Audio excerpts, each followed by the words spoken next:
Well, the concept it's a story that I came up with, and it's a very interesting story. It's a little difficult to explain, but there's various characters and there's various scenes and there's various things that happen, and some of them are depicted in songs, and but the songs in the trilogy are all in different order.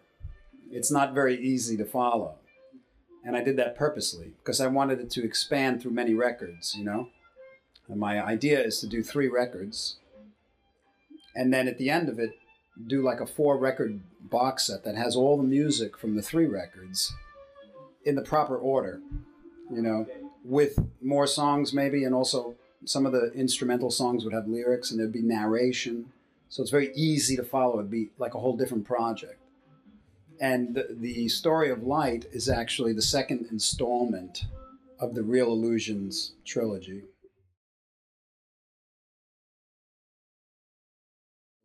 Well, I think music technology is fundamental in anybody's records. I don't think that I'm necessarily on the cutting edge, you know? I find things that work for me and I incorporate them into the music.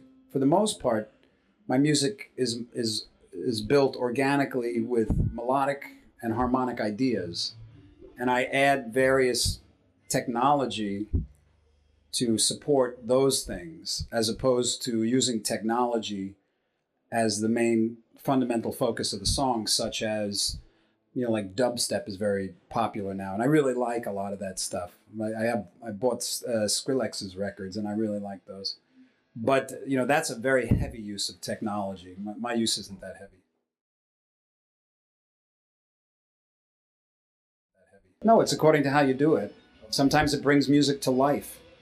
You know, sometimes you get a band, you get them together in the studio, and they learn the music, and they play as a band, and they record it raw, and it sounds like shit, and there's no energy. You know, there's everything, but then you can make it come to life by editing it and working on it. You know, look at the Beach Boys, Good Vibrations. You know, it's recorded all these different places, written at different times, and then just cut together. And you would never think that that song was destroyed by the use of editing.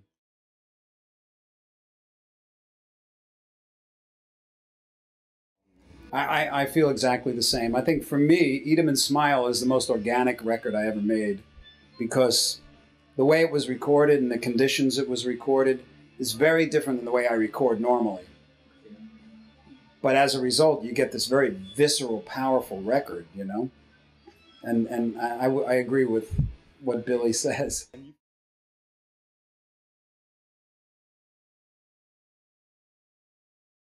Well, you know, whenever you're, I think whenever a musician, a young musician is going through, you know, that very influential stage in their life, they're, you know, whatever they're exposed to can have a big influence on them. And for me, I was a teenager in the 70s.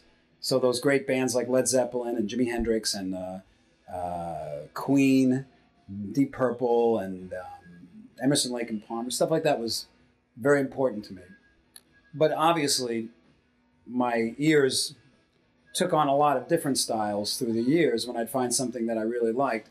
And it's all mixed in there someplace, you know, but I've made a conscious effort to not sound like any of the people who I was so influenced by, because I always felt, well, they do it so much better than I could do it.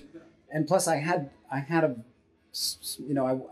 ideas that excited me that were just different than being able to play what somebody else plays.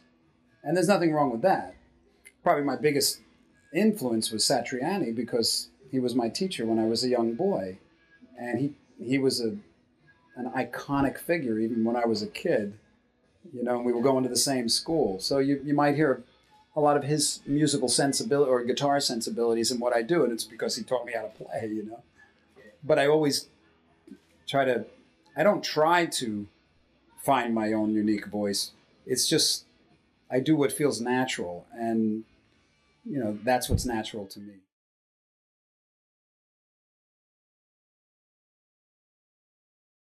To me. Oh, things are going better than I could have expected. Okay.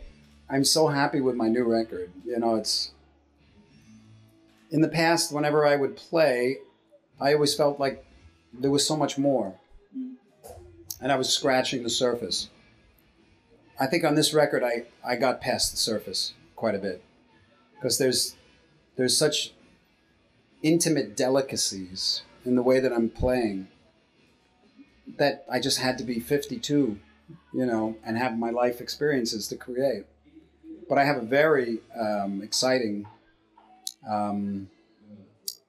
stuff for the future. You know, I've got some orchestra projects I'm working on. I have just concepts for guitar records. I mean, my next guitar record, well, it's a little too early to tell you about, but it's really, really different. Yeah. So it's me too. Okay. As long as you're excited, I'm excited. Okay. Thank you. Thank you very much. All right.